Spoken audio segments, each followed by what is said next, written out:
आज जिल्हाधिकारी कार्यालयासमोर या ठिकाणी आम्ही शासनाने किंवा सरकारमध्ये बसलेल्या पक्षांनी निवडणूक काळामध्ये आम्हाला जी आश्वासने दिलेली होती की सरकारमध्ये बसल्यानंतर सत्ता स्थापन झाल्यानंतर आम्ही शेतकऱ्याचा सातबारा कोरा करू। त्याचबरोबर मागील वर्षी जे तत्कालीन कृषी मंत्री महोदय होते यांनी बुलढाणा जिल्ह्याची सेपरेट प्रेस कॉन्फरन्स घेऊन त्या ठिकाणी सांगितलं होतं की आम्ही 31 ऑगस्ट पर्यंत संपूर्ण शेतकऱ्यांचे पीक विमे जे आहेत ते मंजूर होतील। त्याचबरोबर शेतकऱ्याचे जे इतर योजनांचे रखडलेले अनुदान आहेत त्याचसोबत सरकारने आता एक नवीन सावळा गोंधळ शेतकऱ्यासमोर उभा केलेला आहे।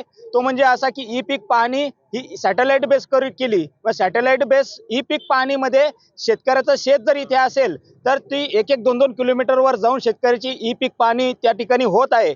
मग आता आमच्या शेतकऱ्याने म्हणजे आमच्या बापजाद्याने किंवा आजा पंजाने जे वावर कसलं त्या वावरात सोडून आम्ही दुसऱ्यासोबत भांडणं घ्यायचे काय की आमचं शेत आता ते आहे म्हणून? हा प्रश्न आमच्या शेतकऱ्यासमोर उभा राहिलेला आहे। अशा बऱ्याच समस्या या सरकारने आमच्या समोर उभ्या केलेल्या आहेत। त्याचा प्रतिकात्मक आंदोलन म्हणून आज आम्ही 1 जानेवारीला वर्षाची सुरुवात म्हणून ही संबंध देश हा जग हे आज उत्सव मनवतो, परंतु आज आम्ही जिल्हाधिकारी कार्यालयासमोर बसून रस्त्यावर चटणी भाकरी खातोय, कारण रस्त्यावर चटणी भाकरी खाण्याची वेळ या सरकारने आमच्यावर शेतकऱ्यावर आणलेली आहे। जगाचा जो पोशिंदा आहे त्याला या भाकरी खाण्याची वेळ रस्त्यावर बसून आणलेली आहे। त्यामुळे आज या ठिकाणी आम्ही प्रतिकात्मक आंदोलन त्या ठिकाणी करत आहोत।